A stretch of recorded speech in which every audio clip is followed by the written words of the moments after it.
I come to the floor this morning to speak in opposition to the nomination of Stephen Bradbury. He's nominated to be the Deputy Secretary of Transportation. When it comes to transportation safety, we don't measure success in dollars saved. We measure success in lives protected and tragedies prevented. Last week, I met with the parents of Sam Lilly, the first officer of the American Airlines plane that fatally collided with a U.S. Army Black Hawk helicopter at DCA Airport. Sam's father happens to be a commercial pilot now, and before that, he flew Black Hawk helicopters in the military. He expressed his concern about reports that the Black Hawks are regularly being operated in this busy airspace without the automatic dependent surveillance broadcast, commonly known as ADSB, turned on. We know that the Black Hawk in the January 29th collision wasn't transmitting. This kind of technology would have allowed the CRJ and Sam Lilly the ability to see that traffic. We hope that we will find out later today in the NTSB report that is listed what we need to do to fix this problem. We know that during Mr. Bradbury's first tenure at DoT, he let the FAA create exemptions to permit military aircraft from operating without this key safety technology transmitting. And guess what? The military knew that they had been granted a loophole, but they said it would not be used all the time, only to find out later that the military said they were going to use the exemption 100% of the time. My heart goes out to the Lilly family and to all the families of the victims of this tragic accident. It didn't need to happen. That is why last week I wrote Secretary Hegseth to ask about the Army's letter from 2023 stating that 100% of its helicopters fly in the DC area with this ADSB technology not activated. We can't afford another light touch approach at the Department of Transportation when it comes to safety. We cannot. It simply does not matter if you're saving dollars if you're not saving lives. Unfortunately, I believe the President's nominee to be Deputy Secretary of the Department of Transportation, Stephen Bradbury, has shown more interest in a light touch approach that benefits industry than being a champion for safety. During his nomination hearing, I questioned Mr. Bradbury about his record as previous general counsel for the Department of Transportation during the first Trump administration.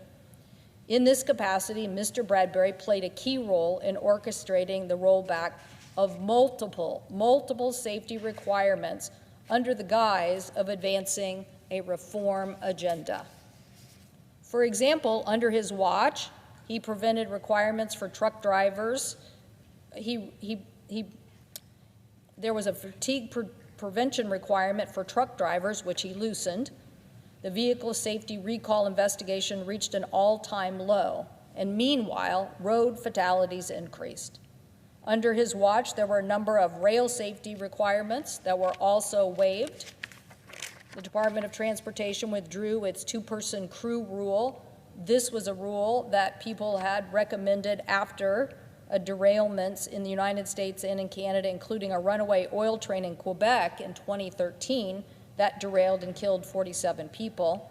And during the same time period, the mainline derailment rate increased, all during Mr. Bradbury's tenure. Perhaps, though, the most troubling of all is Mr. Bradbury's watch during the rulemaking on what is called a safety management system for aviation manufacturers like Boeing.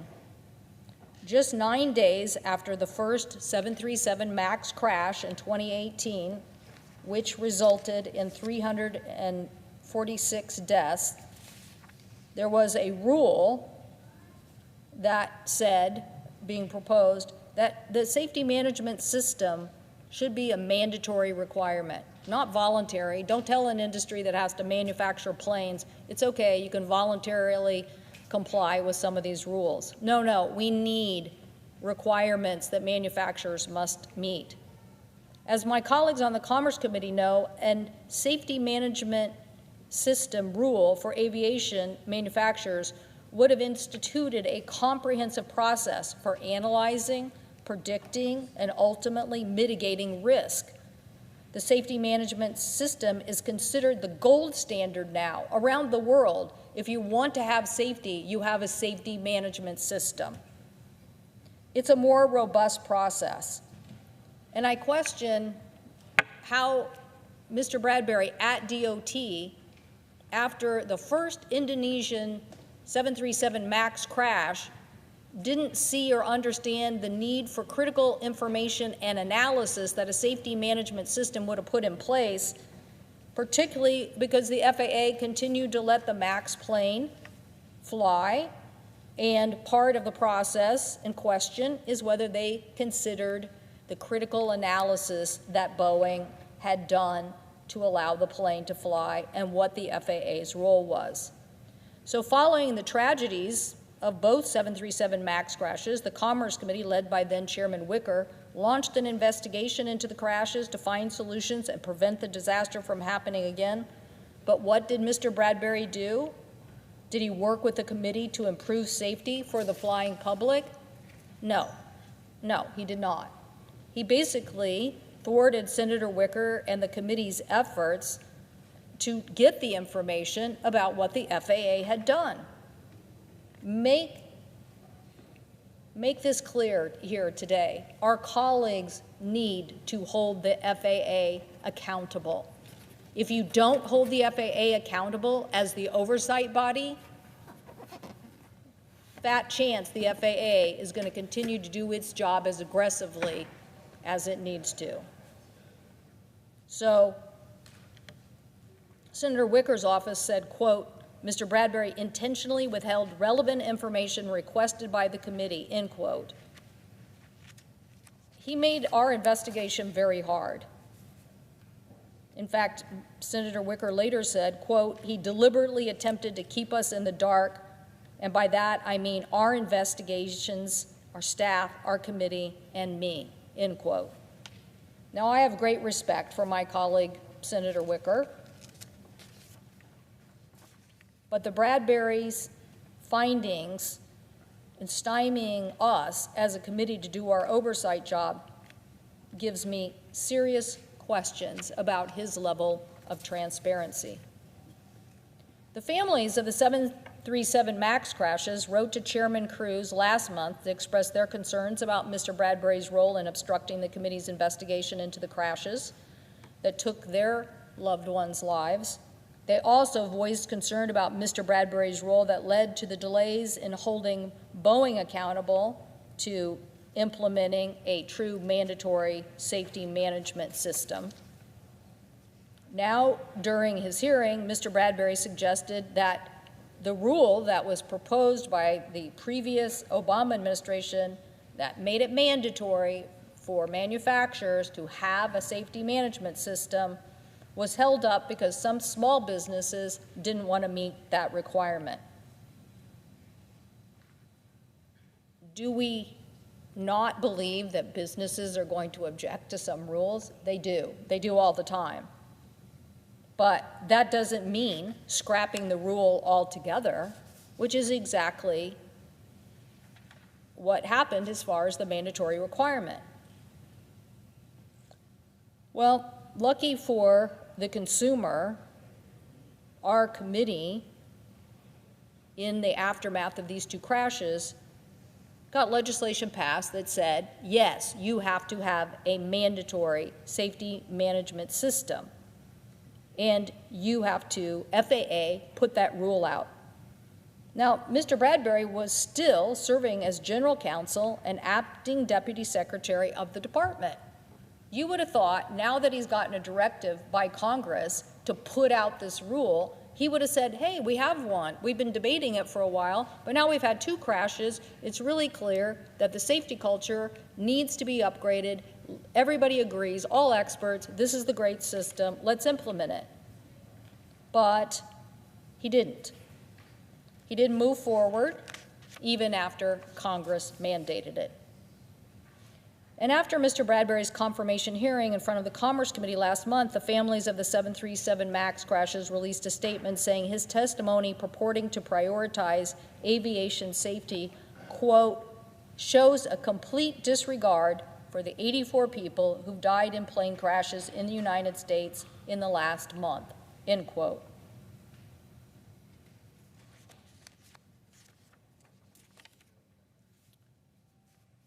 But Mr. Bradbury's troubling record doesn't stop just with transportation. During his time at the Department of Justice during the Bush administration, Mr. Bradbury authored what we now know now as the widely known torture memos, justifying the use of waterboarding and other torture techniques.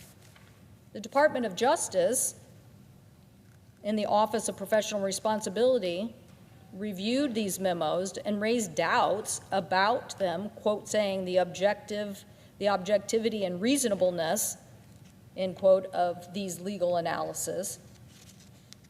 DOJ also found evidence that Mr. Bradbury's legal analysis, quote, were written with the goal of allowing the ongoing CIA program to continue.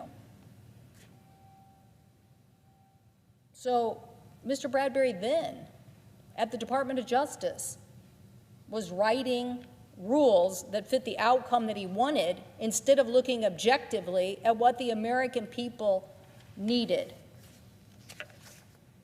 These legal opinions were contrary to what this nation stands for. Later, the Senate refused to confirm Mr. Bradbury as Assistant Attorney General during the Bush administration, and Congress passed the McCain-Feinstein Amendment to the 2016 NDAA, codifying the illegality of those torture methods, those very torture methods that Mr. Bradbury said were okay. We passed a law to basically change what this guy's legal opinion was because it was so bad. And so now, when the Senate is asked to provide advice and consent on Mr. Bradbury's nomination to be General Counsel of the Transportation Department, I think you should look back at what happened then. 2 of our Republican colleagues voted against his nomination because of the torture memos.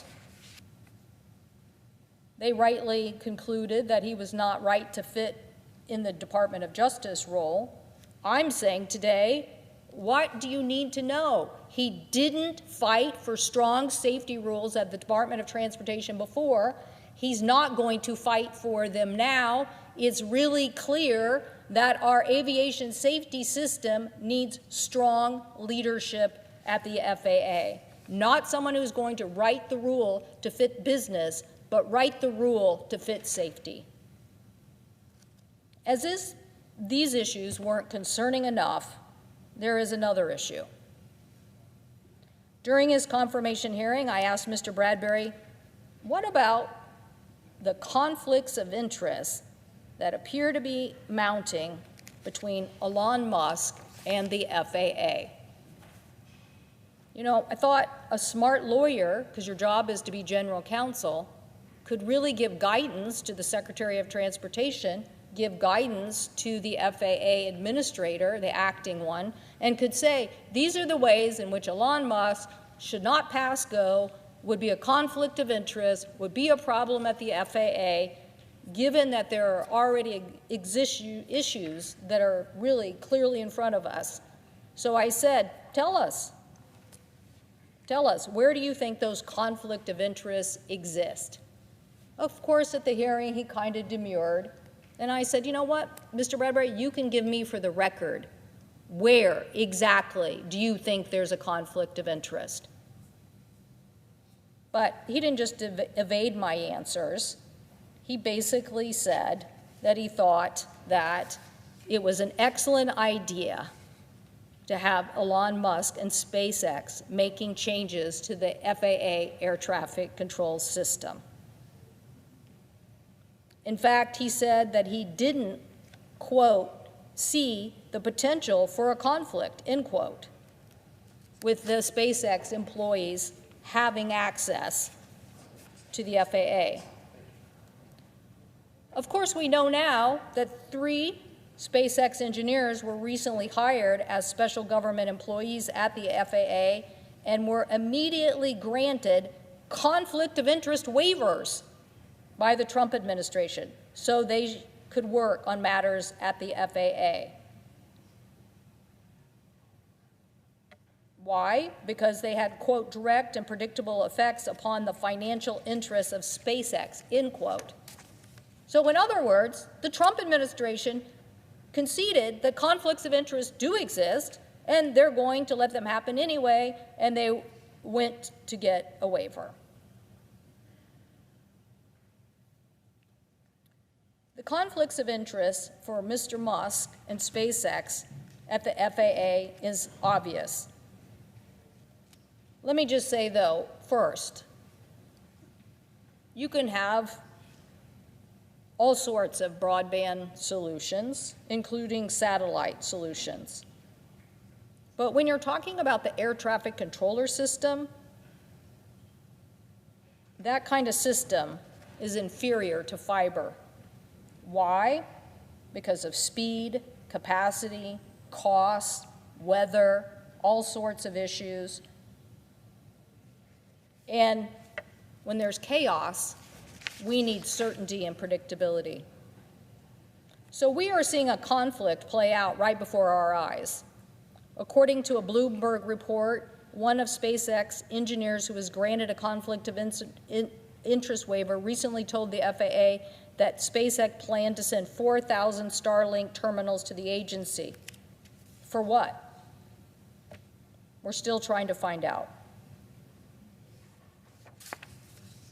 The FAA already entered into a $2 billion contract with Verizon in 2023 to upgrade its telecommunications network. But Mr. Musk's own tweet suggests he wants to cancel the FAA's contract with Verizon. He's saying that they are failing. He wants them to use his product instead. And yet, Mr. Bradbury apparently doesn't even see the potential. He doesn't even see the potential for the conflict of interest. It doesn't stop with Starlink as a broadband supplier. Just last week, SpaceX Starship heavy lift rocket malfunctioned and broke apart over the Caribbean before it reached orbit. Dangerous debris fell from the sky. The FAA smartly halted flights in the area to ensure safety, and thankfully no one was injured. The FAA initiated an immediate investigation into SpaceX to determine what happened.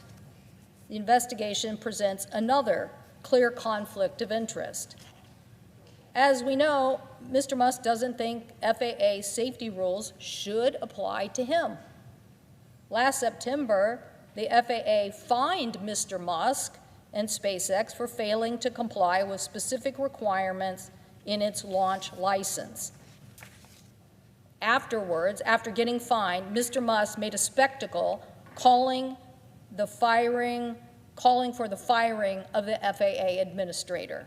That's right, the FAA fined him, and then he called for the FAA administrator. Oh, wait one second. The FAA administrator that passed this body 98-0, because everybody here thought he was going to do a great job. But Mr. Bradbury doesn't think Elon Musk has a conflict of interest, but Elon Musk can basically say to the President of the United States, fire the FAA administrator that we all said we thought would do a good job. Now, we all know Mr. Whitaker wasn't going to stick around and put up without being backed up for the safety work that he was doing. And now we don't have a Senate-confirmed head of the FAA. Why? Because Mr. Whitaker didn't want to stay around if everybody was going to let Donald Trump do whatever the heck he wanted when it came to the FAA. All of this because he got fined for violating safety rules. So I really don't understand what Mr. Bradbury doesn't understand, that he can't write down on a piece of paper where real conflict of interest exists. We need new leadership in the Department of Transportation so that we can continue to stand up to safety issues.